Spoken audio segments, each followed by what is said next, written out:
So what are we doing right now? So we're cruising at 80 in the 392 JLU, and we're going to try a brake test to see how this thing handles the extra weight on the front end. Now these have bigger brakes, but physics still plays a role with a V8. So let's see what happens. At 80, we're going to slam the brakes in 3, 2, 1, brake. It's pretty damn good actually. I don't feel a difference between this and the V6. The difference between this and the V6 are minimal as far as weight and braking.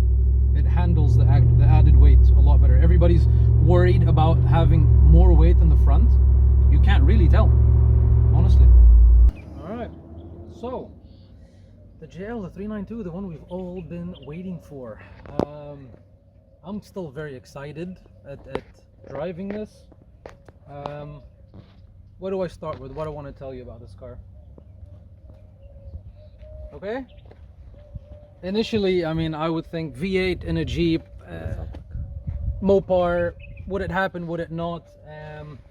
Standing here looking at this after test driving it, this engine belongs in here. It sits at home.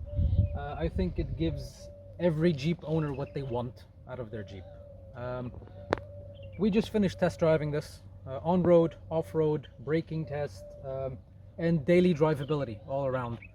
I think it is a perfect package out of the box. As Jeeps are known, they will be modified at some point, but out of the box, I think this thing gives you everything. So you got lockers, being a Rubicon, you got the shorter gears, you got the bigger axles, and then you have V8. On-road performance. You have an option for the exhaust button, and this basically turns it into a V6 almost. On the road with the exhaust closed, you're driving a comfortable daily driver.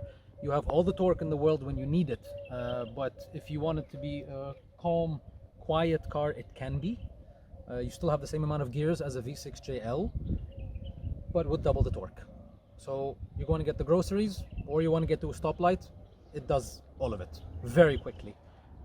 Sound, noise, suspension, it is dialed for the road when you need it, until you take it off-road. That's where things get interesting. So for the 392, Jeep has put bigger brakes on this to hold the weight of the Hemi, and we did a braking test from 60 and from 80. I didn't know what to think until I actually slammed the brake pedal as hard as possible, and it stops just like a V6. A lot of people were worried about having a nose-heavy car. You can't tell. With the suspension, the size of the tires being 33s on this, it brakes very well. The nosedive is well controlled. It stands back up nicely when you take your foot off the brake pedal. It performs and holds its own quite well. Brakes when needed, without the fear of having a nose-heavy Jeep. Now, as far as off-road performance in this, one thing that will strike people odd is the transfer case. You do not have 2 high. You have 4 high auto, 4 high part-time, neutral, and 4 low. So unlike the Rubicon or the Sport models or the Sahara models, you're always locked on 4-wheel drive.